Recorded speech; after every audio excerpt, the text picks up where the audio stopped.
امید ہے آپ سب خیریت سے ہوں گے۔ اگر آپ نے ابھی تک ہمارا چینل سبسکرائب نہیں کیا تو اسے ابھی سبسکرائب کر لیں اور بیل آئیکن کو دبانا بالکل بھی مت بھولیں۔ شکریہ۔ نمبر 9، قلب آذان۔ یہ سیریز ایماندار آدم کی پیروی کرتی ہے جو ٹیکسال میں ایک عام کلرک کے طور پر کام کرتا ہے۔ آدم نے اپنے بیٹے اردا کے لیے ایک حیرت کے ساتھ اپنی زندگی کو الٹا موڑ دیا۔ ایسا لگتا ہے کہ ایک معصوم اشارہ آدم کی زندگی میں ناقابل واپسی تنزلی کا باعث بنتا ہے، جس سے وہ اپنی ملازمت، اس کی بیوی جانان اور یہاں تک کہ اس کے بیٹے کو بھی اپنی ملازمت سے ہاتھ دھونے کے دہانے پر پہنچا دیتا ہے۔ اس مشکل دور میں اس کے کرشماتی لیکن ہوشیار بھائی کارتال کی آمد کے ساتھ حالات مزید خراب ہو گئے۔ جیسا کہ دونوں بھائی قانون کو چیلنج کرتے ہیں، صرف وہی شخص جو ان کے زوال کا سبب بن سکتا ہے وہ ہے پولیس آفیسر عائشہ۔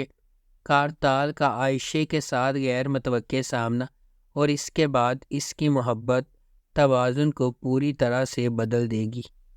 نمبر 8، یلان۔ میلیکے جو بے قصور ہے اپنے شوہر کو قتل کرنے کے جرم میں سزا یافتہ ہے اور 20 سال بعد رہا ہو جاتی ہے۔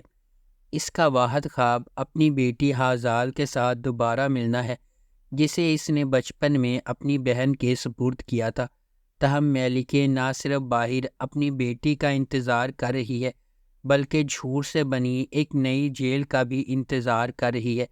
جیسے جیسے میلیکے ایک ایک کر کے اپنے سے کہے گئے جھوٹ کا پردہ فاش کرتی ہے، وہ یہ بھی سمجھ جائے گی کہ وہ کس قسم کے کھیل میں پڑ گئی ہے۔ دھیرے دھیرے اس لڑکی کے قریب پہنچتے ہوئے جو برسوں سے کسی اور کو اپنی ماں کہہ رہی ہے، وہ بھی اپنے شوہر کے اصل قاتل کو بے نقاب کرنے کی پوری کوشش کرے گی۔ جھوٹ سے بنی اس کہانی میں سب سے زیادہ ضمیر والا، سب سے زیادہ بے رحم ہوگا اور سب سے زیادہ وفادار حقیقی غدار ہوگا۔ نمبر 7، بہار۔ بہار 20 سال پہلے میڈیکل سکول سے گریجویشن کرتی ہے، لیکن اس نے میڈیسن میں کریئر بنانے کے بجائے گھریلو خاتون بننے کا انتخاب کیا۔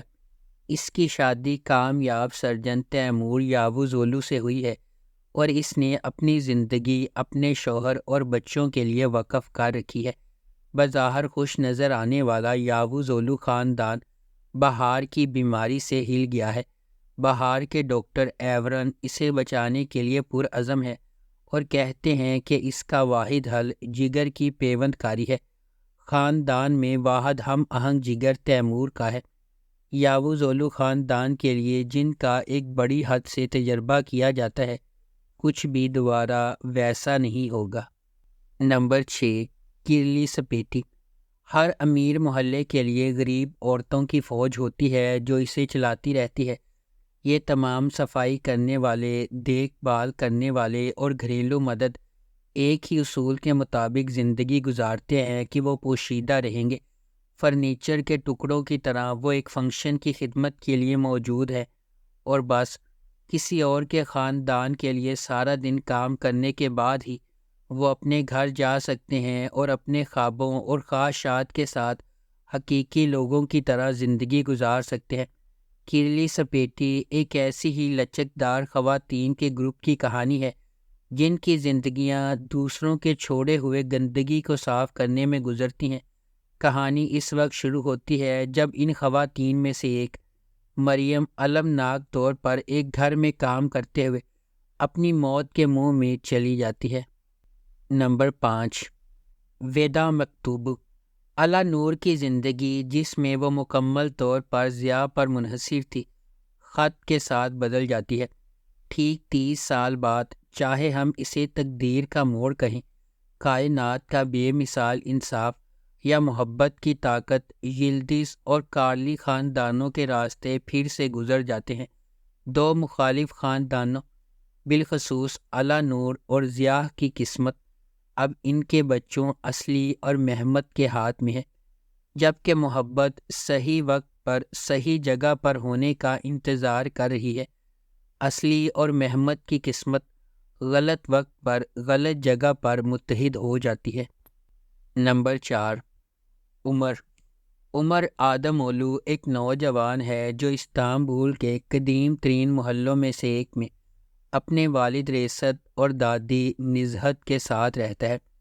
وہ مسجد میں مؤذن کے طور پر کام کرتا ہے جہاں اس کے والد امام ہے۔ عمر کی ایک بہن نیسا اور ایک بھائی طاہر ہے۔ سب سے بڑی بہن نیسا اب اپنے والد کے ساتھ رابطے میں نہیں ہے کیونکہ اس نے ایک ایسے شخص سے شادی کی جو ریست کو منظور نہیں تھا۔ طاہر خاندان کی قدامت پسند روایات کی زیادہ قریب سے پیروی کرتا ہے اور ایک مذہبی اشاعت گھر میں کام کرتا ہے۔ جب گامزے اپنے بیٹے کے ساتھ اپنے خاندانی گھر واپس آتی ہے تو اسے اچھی زندگی فراہم کرنے کے لیے اپنی بینکنگ کی نوکری دوبارہ شروع کرتی ہے۔ وہ اپنے بیٹے کو ضلع کے ایلیمنٹری اسکول میں داخل کرواتی ہے اور عمر سے ملنے کے بعد جو وہاں پارٹ ٹائم ٹیچر کے طور پر کام کرتا ہے وہ دونوں محبت میں پڑ جاتے ہیں۔ نمبر 3، کیزلجک شربتی۔ کیزلجک شربتی مثالی دعا کی دل فریب کہانی سناتی ہے جو ایک دیندار خاندان سے تعلق رکھنے والے ایک دلکش آدمی سے نا امید محبت میں پڑ جاتی ہے جس کی اقدار اس کی ماں کے ساتھ ٹکراتی ہیں۔ ایک طاقتور ڈرامہ تخلیق ہوتا ہے جب وہ اپنے اختلافات پر قابو پانے اور ہم آہنگی تلاش کرنے کی کوشش کرتے ہیں۔ کیزلجک شربتی مثالی دعا میں طاقتور ارتقاء کی کھوج کرتی ہے جب اسے یونیورسٹی کے آغاز میں ایک ایسے شخص کے ساتھ محبت ملتی ہے جس کے عقائد اس کی والدہ کیولجم سے متصادم ہوتے ہیں۔ ایک غیر متوقع پریگنینسی دعا کی زندگی کے منصوبوں کو الٹ پلٹ کرنے کے لیے تیار ہے جس سے مختلف دنیا کے بنیادی 2 خاندانوں کو ہلا کر رکھ دیا ہے۔ نمبر 2، الدتمک۔ گزیدہ یرنسوئے استنبول میں رہائش پذیر فیملی کورٹ کی معزز جج ہے۔ 30 سال کی شادی اور 2 بچوں کے ساتھ گزیدہ یرنسوئے کے پاس وہ چیز ہے جسے ایک بہترین خاندان کا مظہر قرار دیا جا سکتا ہے۔ اس کے شوہر طارق ایک تجربہ کار اور کامیاب وکیل ہے جو اپنی قانونی فارم چلا رہے ہیں۔ اس کا بیٹا اوزان ایک نامور کمپنی میں کام کرنے والا کنسٹرکشن انجینئر ہے جبکہ اس کی بیٹی اوئلم اپنی ماں کے اصرار پر نیدرلینڈ میں میڈیکل کی تعلیم حاصل کر رہی ہے۔ نمبر 1، ایلک۔ ایسا لگتا ہے کہ نسلیحان کے پاس سب کچھ ہے، دولت مندی اور خوبصورتی۔ ایک محنتی ایگزیکٹو سے شادی کی جس نے اپنے خاندان کی ہولڈنگ کمپنی میں اعتماد کے مقام تک کام کیا۔ نسلیحان اپنے شوہر مراد اور ان کے بچوں کے لیے وقف ہے، لیکن نسلیحان کی کامل زندگی ریت پر بنا ہوا قلعہ ہے۔ جب وہ جوان تھی تو اس کے والد بھاگ گئے، اس کی بہن نے خودکشی کر لی اور اس کی ورکوہولک ماں جذباتی طور پر چیک آؤٹ کر رہی ہے۔ کم ظرف انسان باطن میں تلخ ہو سکتا ہے لیکن نسلیحان ہمیشہ گرم جوشی اور محبت کرنے والی رہی ہے۔